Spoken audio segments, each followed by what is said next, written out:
My name is Sophia Martinez, and I'm in my mid-30s. By day, I'm a software developer at a mid-sized firm, the kind of job that doesn't make headlines but pays the bills. By night, I run a small freelance business. Apps, systems, custom solutions that has been slowly but steadily gaining traction. Nothing flashy, nothing glamorous, just me, my laptop, and the quiet rhythm of progress.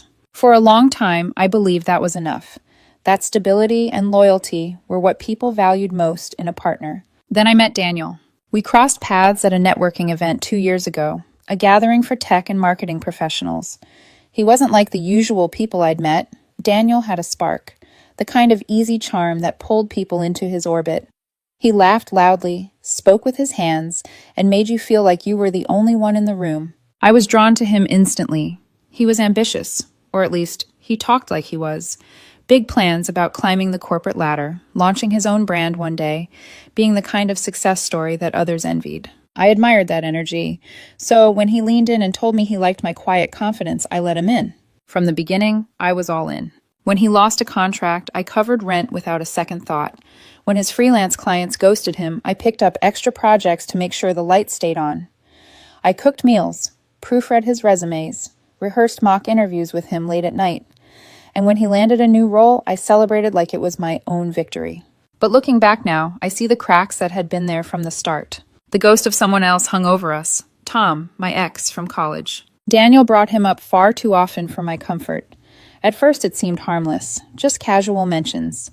Tom had started a tech company right after graduation, the kind of bold leap Daniel admired. "That's what real drive looks like," Daniel would say, almost wistful. But over time, those casual comments sharpened into comparisons. One night, I'd just signed a promising freelance contract. Steady work for the next 6 months. We were curled up on the couch, dinner plates on the coffee table, the glow of the TV painting our apartment in soft light. I was buzzing with excitement. "Daniel, this could be the start of something big," I said, scrolling through emails. "If I deliver well, they might refer me to their partners. This could scale." I expected a smile, maybe a toast with the cheap wine I'd bought. Instead, Daniel leaned back, eyes glued to his phone. "You know, Tom didn't waste time with side gigs like this. He just went for it, started his company from scratch, and made it happen." The words sank heavy in my chest. I put my glass down. "Daniel, this isn't nothing. It's progress. Stability matters too." He shrugged, still scrolling. "Yeah, I guess. But Tom, he actually achieved something." That twist in my gut, I brushed it off. Tried to convince myself it was just his way of pushing me to aim higher. But the truth? He wasn't pushing me forward. He was pulling me down, tethering my worth to a ghost from my past. It wasn't just that night. Months earlier, I dipped into my savings to surprise him with a weekend getaway in the mountains. A cozy cabin, firewood stacked high, 2 days away from the noise of city life. We'd been eating breakfast by the window, the winter sun spilling across the table. It should have been perfect. But Daniel, knife hovering over his toast, smiled wistfully. "Tom used to surprise you with trips, right? Paris, wasn't it? I remember you told me once." I forced a smile. "Yes, but that was years ago. We're here now. That's what matters." He laughed, but it wasn't kind. "Sure, you're sweet, Sophia. But sometimes I wonder if you settled too soon." Tom's out there making waves, living big. I stirred my coffee slowly, pretending his words didn't slice through me. Settled too soon. That phrase lodged itself deep in my chest. I'd made sacrifices for him. Turned down a remote job offer in San Francisco so we could stay close to his networking opportunities. I'd rearranged my life around his instability, telling myself it was love, partnership, commitment. And still, I was painted as the one who lacked ambition. There were nights I lay awake, staring at the ceiling, wondering, am I holding him back? Am I the reason he feels small? But every morning I got up and chose him anyway, because that's who I was, the steady one, the believer, the partner who stayed. The irony? He even encouraged me once to reconnect with old friends. "If reaching out helps you close that chapter, go for it," he said. I thought it was a sign of trust, that he wanted me to heal from the past. Now I see it for what it was, an open invitation for him to idolize Tom, to hold me against a standard I could never meet. By the time our 2-year anniversary rolled around, the comparisons had become constant. At dinner with friends, he'd smirk and say, "Sophia's great, but Tom's killing it in Silicon Valley. Did you see his new Tesla?" The table would fall into uncomfortable silence, Mutual friends shifting in their seats. I'd smile tightly, change the subject, pretend it didn't matter. Inside, though, it ate me alive. I wasn't just Daniel's partner, I was his placeholder, the consolation prize to the man he idolized. The resentment festered quietly, like a storm gathering just beyond the horizon. And deep down, I already knew storms always break. It was a Friday night when everything came crashing down. I'd spent the whole week buzzing with excitement. A major freelance deal had just landed in my lap. Steady work, good money, and the first real glimpse that my side business could become something bigger. For the first time in years, I allowed myself to imagine maybe I could leave the 9 to 5 behind, build something of my own. To celebrate, I cooked Daniel's favorite meal, pasta with creamy sauce, garlic bread warm from the oven, and a bottle of wine I'd been saving. I lit candles, set the table, even put on the playlist we'd listened to when we first started dating. By the time he walked in, I was practically glowing with anticipation. But the moment I saw his face, my stomach sank. He wasn't smiling. His eyes looked distant, almost smug. Still, I pushed the doubt down. "Dinner's ready," I said brightly, guiding him to the table. We ate in silence for a few minutes, the clink of cutlery filling the space where conversation should have been. I finally broke it, unable to hold it in. "I signed the contract today," I said, barely containing my excitement. "It could be the start of something huge. If it goes well, they might bring me on for bigger projects. I'm thinking, maybe even expanding, hiring help down the line." I looked at him, waiting for his eyes to light up. Instead, he set his fork down slowly. "Sophia," he said flatly, "we need to talk." My heart skipped. That phrase never ends well. "What's going on?" I asked, my voice careful. He leaned back in his chair, arms crossed like he was about to deliver a lecture. "I've been thinking a lot lately. About us. About my life. And I realized I made a mistake choosing you." The words hit like a slap. "A mistake?" My fork froze midair. He nodded, his expression maddeningly calm. "Yeah, I thought I wanted stability. But what I really want is achievement, drive, ambition. Tom has that. He's built things, lived big. You're just comfortable." I stared at him, the room tilting. "Daniel, I've supported you through everything. I've covered bills, stayed up late, helping you prep for interviews, sacrificed my own opportunities so you could have yours. And you call that just comfortable?" He waved a hand, dismissing me like I was background noise. "Support is nice, Sophia, but it's not enough. I reconnected with Tom a few weeks ago. He reached out, said he missed what we had. And honestly, comparing you to him, it's no contest." I swallowed hard, my chest tightening. "You reconnected with Tom? While I was working late nights, building something for us?" His tone turned defensive, then arrogant. "He messaged me first. And talking to him. It reminded me of what I've been missing. You're safe, Sophia, like a security blanket. But Tom challenges me. He's got that spark. I deserve someone who's already made it, not someone still figuring it out." The room seemed to spin. "All those times I put you first," I whispered. "The vacations I paid for, the rent I covered, the chances I gave up so we could stay close to your work. Was that meaningless to you?" He actually smirked. "Exactly. It was sweet, but boring. Tom's life is exciting. He's successful. You're just here, and I don't want to settle." Ooh. Tears stung the corners of my eyes, but I refused to let them fall. "And what about us? The plans we made?" "Plans change," he said coldly. "I've already told Tom yes. We're giving it another shot. You can stay here tonight, but I think it's best if you start looking for a new place." No remorse, no hesitation, just dismissal, as if I were an outdated app he'd decided to uninstall. I sat in silence for a long moment, the candles flickering between us. Finally, I nodded. "If that's what you want." He looked almost disappointed that I didn't argue, didn't beg. "No fight? No please don't go? Wow, maybe I was right about you lacking passion." I pushed my chair back and stood.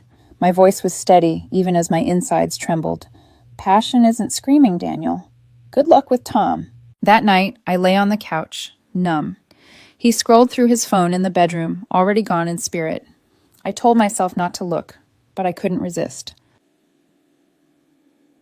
I checked his social media, and there it was. A freshly posted photo of him and Tom, an old shot from their college days, now recycled as a victory lap. The caption, "Getting back with the one who got away. Sometimes you have to circle back to find your future. #second chances, #true love." The likes poured in. Comments, too. "So happy for you guys." Finally, the dream team back together. Each notification felt like another knife twisting in my chest. Public humiliation. As if I'd been nothing more than a temporary placeholder until he could crawl back to the fantasy he worshipped. The next morning, I didn't yell. I didn't beg. I didn't even ask why. I just started packing. He watched from the kitchen, sipping coffee casually, as if nothing was happening. "You're really just going?" he asked, feigning surprise. "Yeah," I said, folding my clothes neatly into a duffel. "You made your choice." "No fight, no tears? Wow, guess I was right about you." I zipped the bag, slung it over my shoulder, and met his gaze one last time.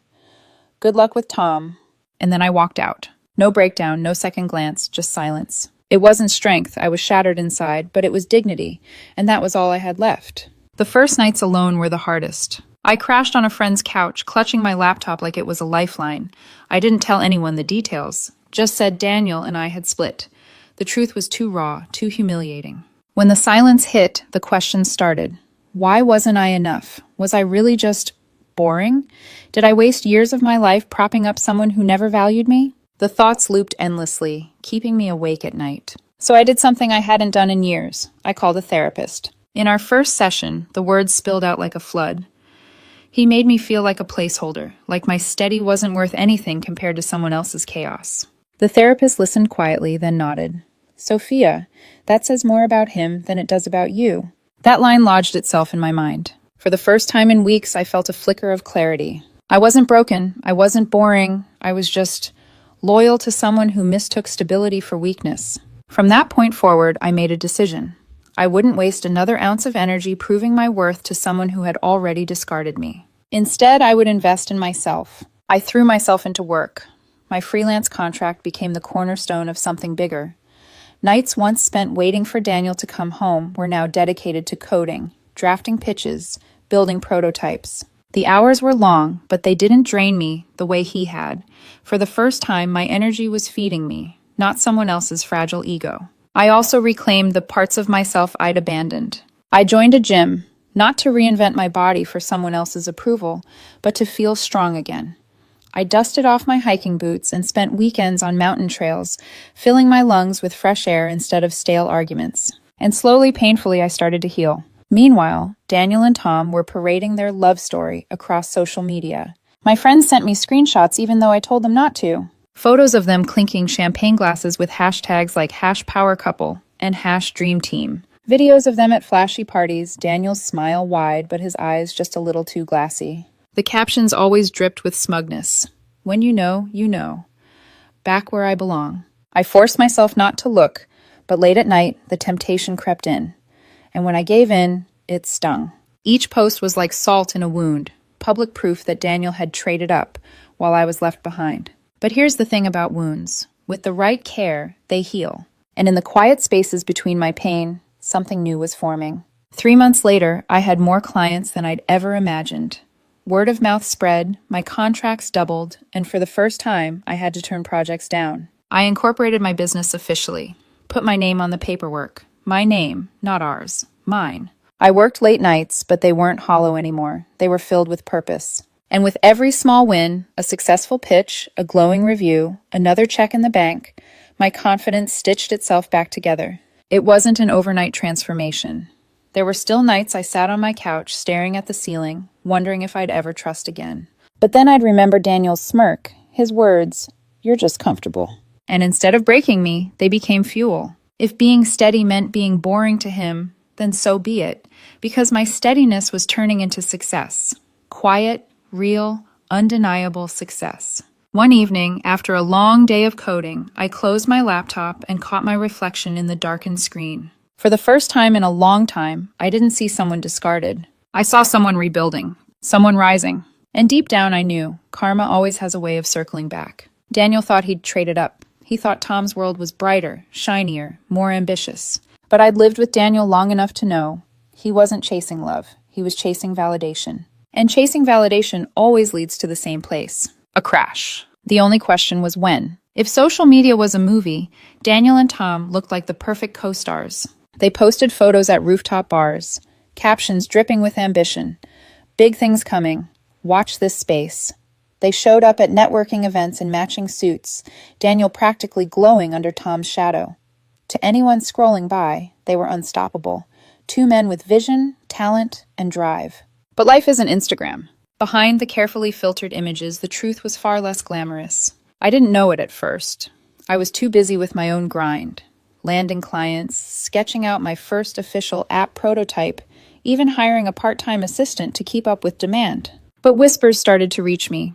Mutual friends who hadn't chosen sides would let things slip over coffee. Tom's been crashing at Daniel's place, you know. He lost his last apartment. He's borrowing money left and right. Says it's temporary. Honestly, Daniel's the one footing the bills now. Can you believe that? Each tidbit painted a clearer picture. Tom wasn't the empire builder Daniel idolized. He was broke, desperate, a man spinning stories of temporary setbacks to anyone who would listen. And Daniel, my Daniel, who once mocked me for being too stable, was now playing the role I had once played for him. He covered Tom's expenses, let him live rent-free, even introduced him at events as my successful partner. The irony was brutal. I had given Daniel my loyalty, my financial support, my belief in his potential, and he called it boring. Now he was doing the exact same for Tom, but convincing himself it was inspiring. I should have felt vindicated, but mostly I felt a dull ache of déjà vu. Meanwhile, my world was changing. What started as freelance side work had blossomed into a business. My app prototype caught the eye of an investor at a local startup pitch night. Within weeks, I had seed funding to refine and scale it. I moved into a modest but modern studio apartment, walls lined with whiteboards covered in ideas. It wasn't glamorous, but it was mine. Every day I was moving forward, one step, one line of code, one client at a time. And for the first time in years, I didn't feel like I was playing catch-up. But karma has perfect timing. Tom's charm wore thin. He borrowed money from Daniel just until the next deal closes.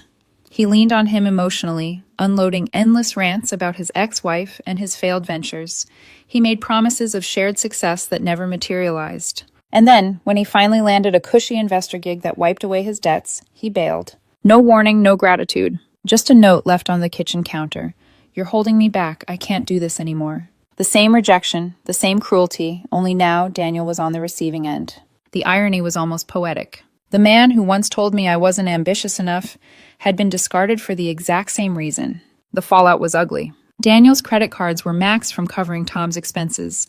The apartment they'd shared was suddenly too much for him alone. Friends who had once cheered their reunion began to pull away, embarrassed by the spectacle. At work, Daniel's performance slipped. He missed deadlines, showed up late, snapped at colleagues.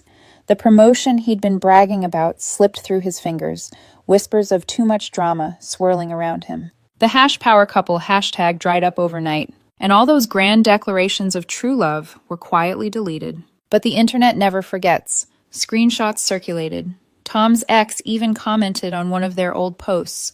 Some things never change.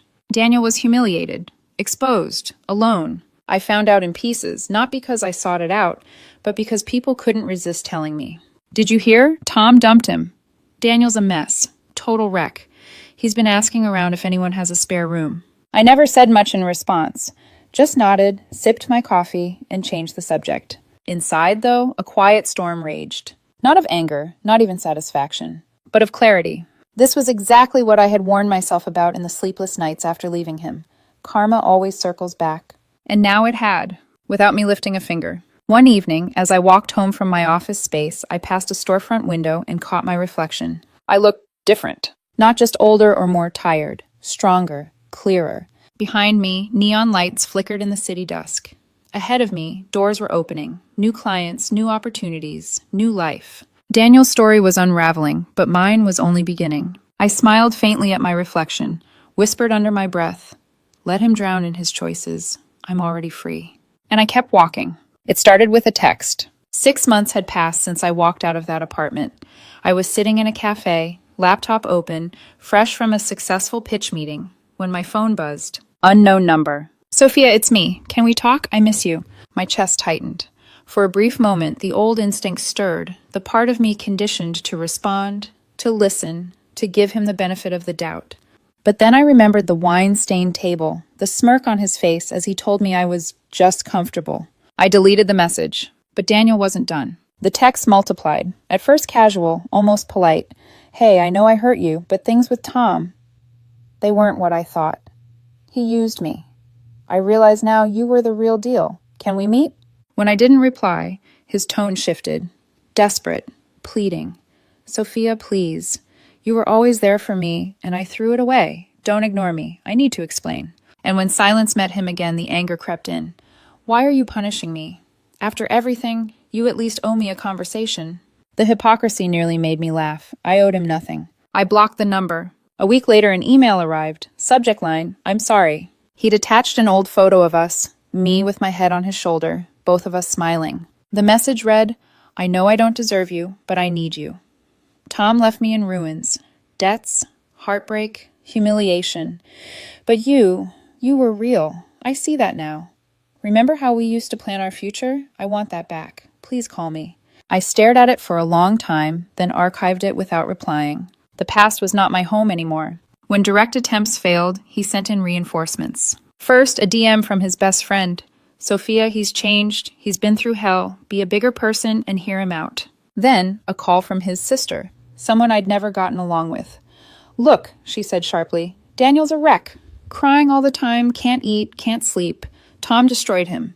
But you're being cold. Everyone makes mistakes. Family sticks together. You were basically family. I took a slow breath. He made his choices. They're not mine to fix. Her voice hardened. Wow. So you're just bitter. No wonder he said you lacked passion. Click, she hung up. The old me might have crumbled under those words, might have rushed to prove I did have passion. But the new me? I just sat in silence, heart steady. Still, Daniel wasn't finished. One evening, after a workout, I walked into the gym parking lot and froze. There he was, leaning against my car, eyes bloodshot, hair unkempt. When he saw me, he rushed forward. Sophia, please, just 5 minutes.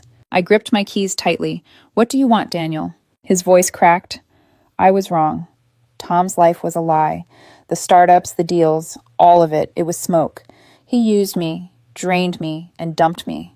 But you built something real. You were solid. You believed in me when no one else did. Please, let's start over. I can help with your business. Be the partner you deserved. I stared at him, the irony almost unbearable. My boring stability had become valuable now that his fantasy had burned to ash. I shook my head. No. He grabbed my arm, his grip desperate.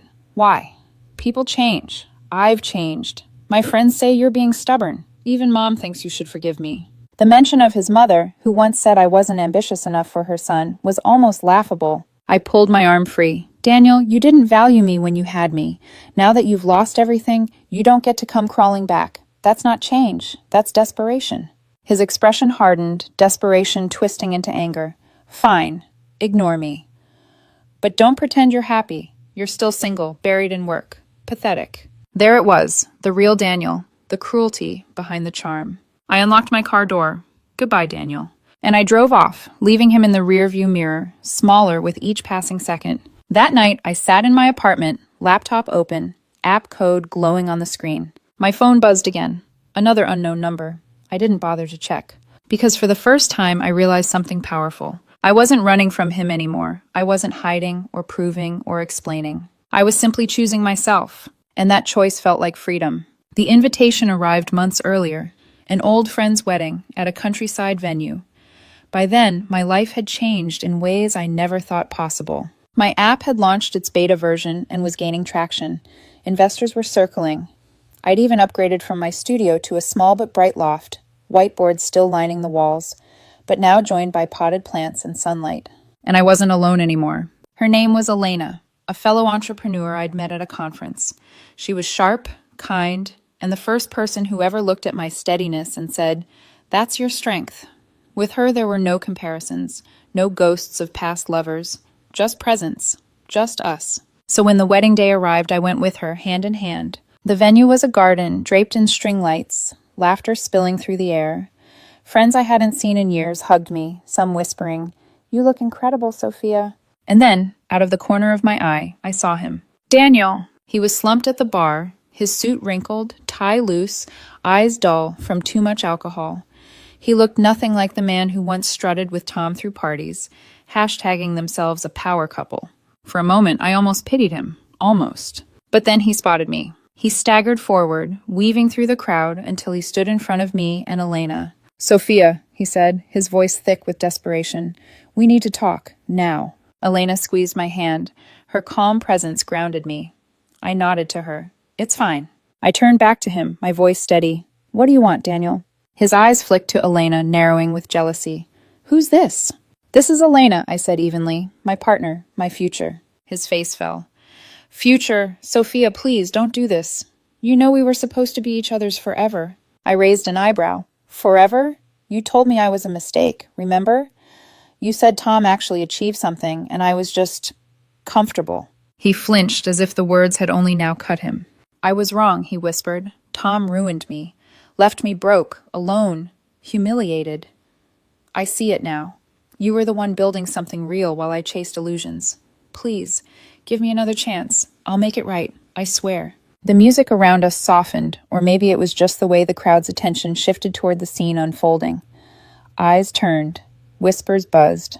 Elena's hand squeezed mine again, gently reminding me this wasn't about him anymore. It was about me.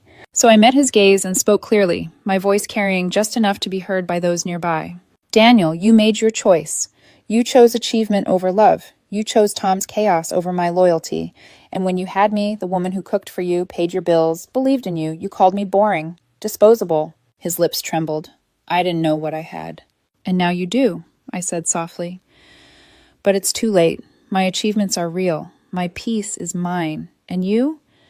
You're just a lesson I learned the hard way. His face crumpled, tears gathering. So that's it? You're done with me completely? I glanced at Elena, her smile steady, her presence warm. Then I looked back at him. Yes, I said firmly. I deserve someone who sees my worth. You deserve the consequences of your choices. I turned, slipping my arm through Elena's. Come on, let's dance. And as we walked toward the dance floor, the murmur of whispers rose behind us. Daniel stood frozen, small and broken against the glow of the wedding lights. I didn't look back, because my story wasn't his anymore. It was mine. Later that night, as Elena and I swayed beneath the string lights, I realized something. I hadn't just survived him. I had transformed. From a placeholder into a whole. From discarded into unstoppable. From quiet loyalty into steady power. And in that moment, I felt free. Truly free.